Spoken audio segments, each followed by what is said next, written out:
हरिचरण गांव का एक मजदूर था। एक दिन जब हरिचरण सुबह उठकर अपनी बकरियों को चारा डालने जाता है तो हैरान हो जाता है। अरे कलावती, मेरी कलावती कहाँ गई? कलावती, कलावती! हे राम, मेरे पास दो ही तो बकरियां थी, उसमें से भी एक बकरी चोरी हो गई। अरे पिताजी, क्या हुआ? आप इतना परेशान क्यों हो? अरे बेटा देख, किसी ने हमारी बकरी चुरा ली। अब मैं बकरी को कहाँ ढूंढूं बेटा? फिर हरिचरण और रूपा दोनों बकरी को इधर उधर ढूंढते हैं, लेकिन उन्हें बकरी कहीं नहीं मिलती। तभी रूपा की नजर पास के घर में पड़ती है। पिताजी वो देखिए, वो रही हमारी बकरी। लेकिन बकरियां तो सभी एक जैसी ही लग रही हैं, तो फिर तुझे कैसे पता कि वो बकरी हमारी ही है? पिताजी देखिए, सारी बकरियां चारा खा रही हैं, लेकिन सिर्फ वही है जो आपको देखे जा रही है और कैसे मिमिया रही है। अगर आप ध्यान से देखें तो आपने जो कल कलावती को रस्सी बांधी थी वो वही रस्सी है। हाँ, तुम्हारी अकल की तो दाद देनी पड़ेगी। दोनों उस आदमी के पास पहुंचते हैं।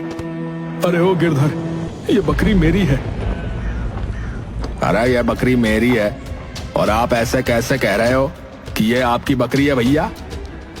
वो सब मुझे नहीं पता, लेकिन ये बकरी मेरी है। दोनों बहुत देर तक इस बात पर बहस करते हैं। अच्छा ठीक है, हम दोनों एक काम करते हैं, गांव के मुखिया के पास चलते हैं, अब वही हमारा न्याय करेंगे। अरे लेकिन बात सीधी सी है भाई, ये मेरे यहाँ बंधी है तो ये मेरी बकरी हुई और मैं मुखिया के पास क्यों जाऊं? अब अगर आप इतना कह रहे हो तो हमारा न्याय मुखिया जी ही करेंगे। फिर दोनों गांव के मुखिया के पास चले जाते हैं। गांव का मुखिया एक बहुत होशियार आदमी था। गांव के सभी लोग अपनी समस्या लेकर उसके पास जाते थे और वो उन समस्याओं का बहुत अच्छे से समाधान करता था। अरे हरिचरण, क्या हुआ? मुखिया जी, आज सुबह जब मैं उठा तब मेरी बकरी अपनी जगह पर नहीं थी और इस गिरधर के यहाँ ये मिली और ये कहता है कि ये तो उसकी बकरी है। अब आप ही हमारा न्याय कीजिए मुखिया जी।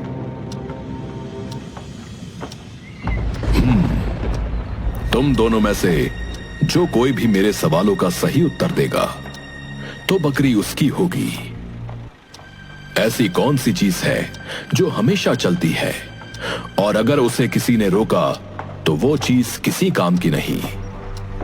तुम दोनों को मैं कल तक का समय देता हूं। कल सुबह जो भी मुझे इस सवाल का जवाब बताएगा, ये बकरी उसी की रहेगी। गिरधर और हरिचरण दोनों अपने अपने घर चले जाते हैं। क्या हुआ पिताजी? मुखिया जी ने क्या कहा? मुखिया जी को तो तुम जानती ही हो, उनके न्याय करने का तरीका कुछ अलग ही है। उन्होंने हम दोनों से एक सवाल पूछा है, लेकिन मुझे नहीं लगता कि कल तक मैं उस सवाल का जवाब दे पाऊंगा। ऐसे तो हमारी बकरी उस गिरधर के पास चली जाएगी। अरे लेकिन पिताजी, ये तो बताइए कि मुखिया जी ने सवाल क्या पूछा? बेटा, उनका सवाल है कि ऐसी कौन सी चीज है जो हमेशा चलती रहती है और अगर किसी ने उसे रोका तो वो चीज किसी काम की नहीं। पिताजी, तो कितना सरल सवाल है। फिर वो उसके कान में कुछ कहती है। अगले दिन गिरधर और हरिचरण दोनों मुखिया के पास पहुंचते हैं। गिरधर और हरिचरण, मैंने तुम दोनों से कल जो सवाल पूछा था, तुम दोनों में से उस सवाल का जवाब किसे पता है? नहीं मुखिया जी, उस सवाल का जवाब मैं अभी तक नहीं पता लगा पाया हूं। मुझे एक और दिन का वक्त दीजिए। और हरिचरण, तुम क्या तुम्हें पता है मेरे सवाल का जवाब? हाँ मुखिया जी, आपके सवाल का जवाब है घड़ी। वो हमेशा चलती रहती है और अगर उसके अंदर के कांटे को कोई रोक ले तो वो किसी काम की नहीं रह जाती। हाँ हरिचरण, तुमने सही कहा, लेकिन इस प्रश्न का उत्तर तुम्हें किसने बताया? क्योंकि जहां तक मैं तुम्हें जानता हूं, इस प्रश्न का उत्तर जानना तुम्हारे लिए नामुमकिन है। हाँ महाराज, मैं ठहरा एक किसान आदमी, मुझ में इतनी समझ कहाँ, लेकिन आपके सवाल का जवाब दरअसल मुझे मेरी बेटी ने बताया था। वो बहुत ही अक्लमंद और रूपवान है। मुखिया जी, ये तो नाइंसाफी है। हरिचरण को तो उसकी बेटी ने जवाब बता दिया, लेकिन अगर मुझे उस सवाल का जवाब नहीं मिला, इसका मतलब ये तो नहीं कि बकरी मेरी नहीं। आप एक सवाल के जवाब से कैसे तय कर सकते हैं कि कौन सही है और कौन गलत? गिरधर, अगर बकरी तुम्हारी होती तो तुम एड़ी चोटी का जोर लगा देते, पर उस प्रश्न का उत्तर ढूंढ कर लाते। अब क्योंकि वो बकरी तुम्हारी नहीं थी, इसलिए तुमने मेरे प्रश्न पर ज्यादा गौर नहीं किया। वहीं हरिचरण को उसकी बकरी चाहिए थी, इसलिए उसने हर किसी से पूछा। अब बताओ कि तुमने हरिचरण की बकरी क्यों चुराई? मुखिया जी, क्षमा मुखिया जी, मुखिया जी, क्योंकि मेरे पास बकरियों का ढेर है, लेकिन उनमें से एक भी बकरी अच्छे से दूध नहीं देती। वहीं हरिचरण के पास सिर्फ 2 बकरियां हैं, लेकिन दोनों बहुत अच्छा दूध देती हैं। बस इसी लालच में मैंने उसकी बकरी चुरा ली। मुझे क्षमा कर दीजिए मुखिया जी, आगे से ऐसा कुछ नहीं होगा। ऐसे हरिचरण को उसकी बकरी मिल जाती है और गिरधर वहाँ से चला जाता है। वैसे हरिचरण, तुम्हारी बेटी बहुत अक्लमंद मालूम होती है। मुझे तो लगा था कि तुम दोनों इस सवाल का जवाब नहीं दे पाओगे। वैसे अगर तुम्हें कोई ऐतराज ना हो तो मैं तुम्हारी पुत्री से मिलना चाहता हूँ। जी जी जी मुखिया जी, मैं कल ही अपनी बेटी को यहाँ ले आऊंगा। और अपनी बकरी को लेकर घर चला जाता है।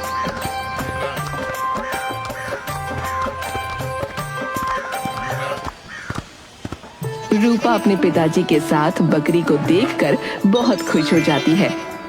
अरे बेटी, तुमने तो सच में सही जवाब दिया था। और तुम्हें पता है, मुखिया जी ने कल तुम्हें मिलने के लिए बुलाया है। अगले दिन हरिचरण अपनी बेटी रूपा को लेकर मुखिया के यहाँ पहुँचता है। प्रणाम मुखिया जी। अरे वाह हरिचरण, तुमने अपनी बेटी को बहुत अच्छे संस्कार दिए हैं और ये अक्लमंद होने के साथ साथ रूपवती भी है। वैसे हरिचरण, अगर तुम्हें कोई ऐतराज ना हो तो मैं अपने पुत्र का विवाह तुम्हारी पुत्री रूपा से करवाना चाहता हूँ।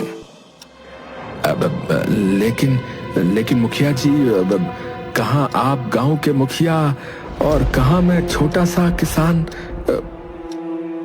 अरे हरिचरण, मैं छोटे बड़े में विश्वास नहीं रखता। भगवान का दिया हुआ सब कुछ है। मुझे तो अपने बेटे के लिए एक सुंदर और गुणवान बहू चाहिए, और तुम्हारी बेटी में मुझे वो दोनों गुण दिखे। मेरी बेटी के लिए आपके घर की बहू बनना बहुत सौभाग्य की बात होगी। अरे कोमल, तुम्हारा क्या कहना है? अब इसमें सोचने वाली क्या बात है?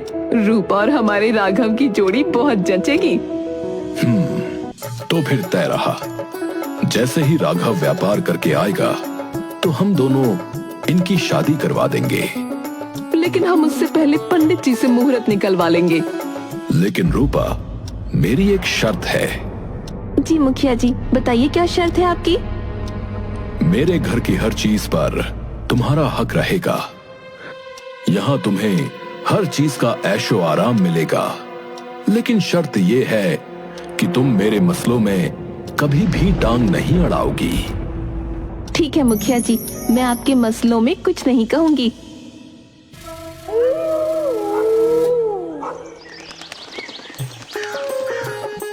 कुछ समय बाद राघव वापस आ जाता है और रूपा और राघव की शादी करवा दी जाती है। सब सब कुछ ठीक चल रहा था। रूपा घर के कामों में अपनी सास का हाथ बटाया करती और मुखिया भी गांव के सभी मुद्दों को आसानी से हल कर देता और राघव काम के सिलसिले में अक्सर बाहर रहता। एक दिन माँ, सच में पिताजी का अपना एक अलग ही तरीका है समस्याओं को हल करने का। हाँ, मैं तो जब से ब्याह के आई हूँ तब से इन्हें ऐसी ही समस्याओं का समाधान करते देख रही हूँ। एक दिन दो लड़के लड़ते हुए मुखिया के घर पहुँचते हैं। तभी रूपा की नजर उन दोनों पर पड़ जाती है। क्या हुआ, तुम दोनों लड़ क्यों रहे हो? अरे देखो ना भाभी, ये कहता है कि ये मुर्गी उसकी है, लेकिन ये मुर्गी मेरी है। हाँ भाभी, हमें मुखिया जी से मिलना है। अब वही बताएंगे कि इस मुर्गी का असली मालिक कौन है। अरे झूठे, बता क्यों नहीं देता कि तूने मेरी मुर्गी चुरा ली है? अच्छा, मुर्गी मुझे दो। फिर दूसरा लड़का रूपा को मुर्गी दे देता है। वैसे आज मुझे मुर्गी पकाकर खाने का बहुत मन था। अच्छा हुआ तुम दोनों मिल गए, नहीं तो मुझे बाजार से मुर्गी मंगवानी पड़ती। बताओ कितने में दोगे मुर्गी? अरे पहले हमें मुखिया जी से न्याय चाहिए, ऐसे कैसे आपको मुर्गी दे सकते हैं? हाँ, पहले हम मुखिया जी से मिलना चाहते हैं। रूपा दोनों को मुखिया जी के पास भेज देती है। दोनों लड़के मुखिया को सारी बातें बताते हैं। मुखिया जी, अब आप ही बताइए कि ये मुर्गी किसकी है। मुखिया कुछ देर तक सोचता है, तभी मुर्गी एक अंडा दे देती है। तभी मुखिया को एक तरकीब सूझती है। मुखिया दोनों लड़कों को एक एक अंडा दे देता है। कल तक जो भी मेरे पास इस अंडे में से चूजा निकाल कर ले आएगा, वही इस मुर्गी का असली मालिक होगा। दूसरा लड़का थोड़ी देर तक सोचता है और फिर मुस्कुराता है, जैसे वो कल ही चूजा ले आएगा। मुखिया जी, ऐसा कैसे हो सकता है भला? अंडे में से एक दिन में चूजा कैसे निकल सकता है? वो मुझे नहीं पता, लेकिन जो भी कल मुझे चूजा दे देगा, वो इस मुर्गी का असली मालिक होगा। दूसरा लड़का तो खुश होकर चला जाता है। अरे भला एक दिन में अंडे से चूजा कैसे निकल सकता है? तभी रूपा की नजर उस लड़के पर पड़ जाती है। अरे क्या हुआ? लड़का रूपा को सारी बात बताता है। अगर मैंने इस लड़के की मदद की तो पिताजी बुरा मान जाएंगे, लेकिन अगर मैंने इस लड़के की मदद नहीं की तो मुर्गी किसी और के हाथों में चली जाएगी। अब आप ही बताइए भाभी जी, क्या एक दिन में किसी अंडे में से चूजा निकल सकता है? अच्छा रुको, मैं बताती हूँ तुम्हें कि एक दिन में चूजा कैसे निकलता है। फिर रूपा अंदर जाकर एक मुट्ठी चावल लेकर आती है और लड़के को चावल देकर कुछ कहती है। लेकिन हाँ, मुखिया जी को ये मत बताना कि ये उत्तर तुम्हें हमने बताया है। लड़का खुश होकर मुखिया के पास चला जाता है। तुम फिर से आ गए? क्या तुम्हारे अंडे में से चूजा निकल आया? अरे मैं बस घर जा ही रहा था, तब मुझे याद आया कि जब कल मेरे अंडे में से चूजा निकलेगा तब मैं उसे खिलाऊंगा क्या, तो बस मैं कुछ चावल लेकर आया था। आप आज ही ये बो दीजिए ताकि जब कल चूजा अंडे में से निकले तब मैं उसे नरम नरम चावल के दाने खिला सकूं।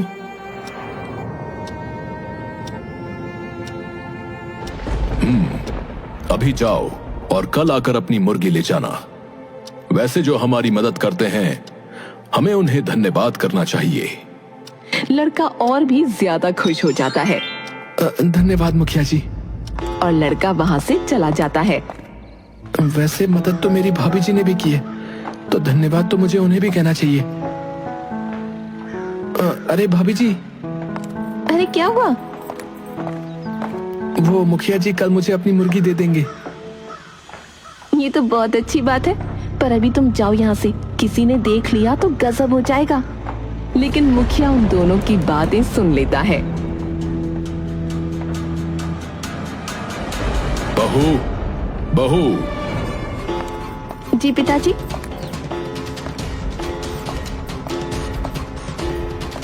मैंने तुम्हें पहले ही कह दिया था कि तुम मेरे काम में टांग नहीं अड़ाओगी, लेकिन आज तुमने उस मुर्गी वाले की मदद करके मेरी शर्त तोड़ दी।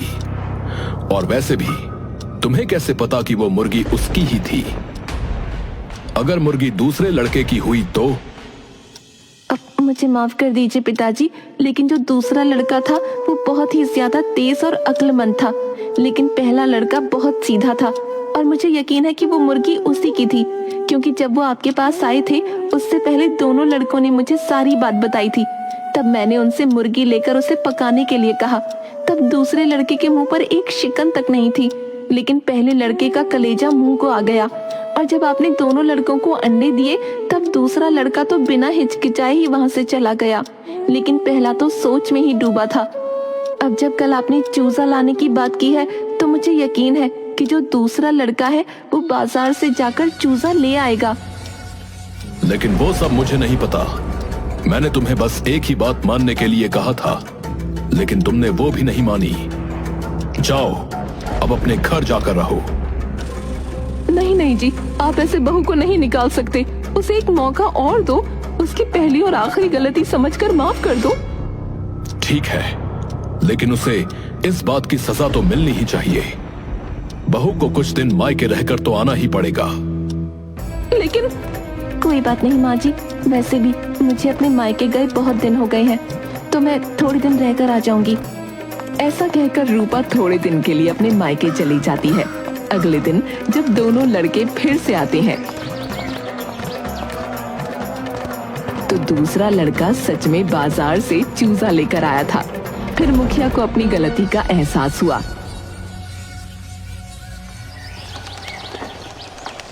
इधर रूपा कुएं में से पानी लेने गई थी और कुछ राहगीर वहां आ जाते हैं। वो देखो, वो औरत कुएं से पानी भर रही है। चलो चलकर पानी मांगते हैं। अरे बहन, हम बहुत दूर से आए हैं, क्या हमें थोड़ा पानी मिल सकता है? इन्हें यहाँ पानी पिलाना ठीक ना होगा। आसपास कोई दिख नहीं रहा। एक काम करती हूँ, घर ले जाकर पानी पिला दूंगी। वैसे भी वहाँ पिताजी भी रहेंगे तो कोई डर की बात नहीं होगी। मैं आपको पानी तो पिला दूंगी, लेकिन आप सभी को बताना होगा कि आप कौन हो। बहन, मैं एक यात्री हूँ। अरे, लेकिन यात्री तो सिर्फ दो ही होते हैं, तुम कौन से यात्री हो? पहला राहगीर सोच में पड़ जाता है। बहन, मैं एक बहुत गरीब लकड़हारा हूँ, तुम मुझे तो पानी पिला ही सकती हो। अरे भाई, लेकिन गरीब तो दुनिया में केवल दो ही प्राणी होते हैं। तुम बताओ, तुम कौन हो? रूपा के प्रश्न से सभी का सर चकरा गया। ये औरत तो ऐसे प्रश्न पूछ रही है जिसके जवाब ढूंढना मुश्किल है। मैं इसे कह दूंगा कि मैं अनपढ़ हूँ। हाँ, हो सकता है ये मुझे पानी पिला दे। अरे बहन, मैं तो एक अनपढ़ गवार हूँ, मैं तुम्हें क्या ही जवाब दे पाऊंगा। अब तुम मुझे तो पानी पिला ही दो, बहुत जोर से प्यास लगी है। लेकिन अनपढ़ गंवार तो दुनिया में केवल दो ही है। बहन, मुझे बहुत जोर से प्यास लगी है और मैं इन लोगों की तरह समझदार नहीं हूँ, मैं बहुत मूर्ख हूँ। लेकिन मूर्ख तो केवल दो ही होते हैं। अरे भाई, चलो चलो, हमने यहाँ रुककर ही गलती कर दी। हाँ हाँ, चलो यहाँ से। अरे भाई साहब, यहाँ से थोड़ी ही दूर पर मेरा घर है, आप चारों वहाँ चलिए, मैं आपको पानी पिला दूंगी। फिर सभी लोग रूपा के घर पहुँचते हैं और रूपा भी जल्दी से घर चली जाती है और चारों राहगीरों को पानी पिला देती है। राघव दूर खड़ा होकर उन चारों राहगीरों को जाते हुए देख रहा था। अरे, पिताजी ने रूपा को कुछ दिनों के लिए मायके क्या भेज दिया, तो क्या रूपा दूसरे लोगों को अपने घर बुलाएगी? न जाने मेरी पीठ पीछे इसने क्या क्या काम किए होंगे। और उल्टे पैर राघव अपने घर चला जाता है। राघव अपने पिता को सारी बात बताता है। क्या बहू ने ऐसा किया? मुखिया और राघव दोनों ही रूपा के मायके पहुंच जाते हैं। बहू, ये मैं क्या सुन रहा हूँ? तुम अपने मायके में गैर मर्दों को घर में बुलाती हो? हाँ पिताजी, मैंने अपनी आंखों से देखा उन चारों लोगों को जाते हुए। मेरा विश्वास कीजिए, मैं बस उन्हें पानी पिला रही थी।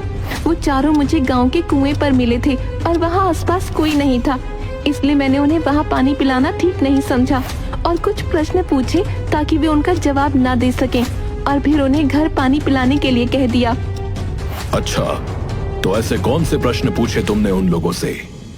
रूपा ने उन्हें सारे प्रश्न बता दिए। अच्छा, तो उनके उत्तर क्या है? मेरे पहले प्रश्न का उत्तर है सूरज और चांद, दुनिया में वही तो यात्री है। मेरे दूसरे प्रश्न का उत्तर है गाय और बहू, क्योंकि उनसे ज्यादा गरीब और कोई नहीं। तीसरे प्रश्न का उत्तर है भूख और प्यास। दोनों हमारे साथ अनपढ़ की तरह चलते रहते हैं। और चौथे प्रश्न का उत्तर? चौथे प्रश्न का उत्तर है, वैसे अभी तो मेरे सामने सिर्फ 2 ही मूर्ख हैं। एक मेरे पति, जिन्होंने बिना कुछ सोचे समझे हम दोनों की बात को आप तक पहुंचा दिया। वो चाहते तो मुझसे भी पूछ सकते थे। और दूसरे मूर्ख है मेरे ससुर जी, जिन्होंने बिना कुछ सोचे समझे पूरे गांव के सामने अपनी बहू की इज्जत की परवाह न की। मुखिया को अपनी गलती का एहसास हो चुका था। मुझे माफ कर दो बेटी, मुझे अपनी गलती का एहसास हो चुका है। अब मैं तुमसे आग्रह करता हूं कि तुम हमारे घर चलो।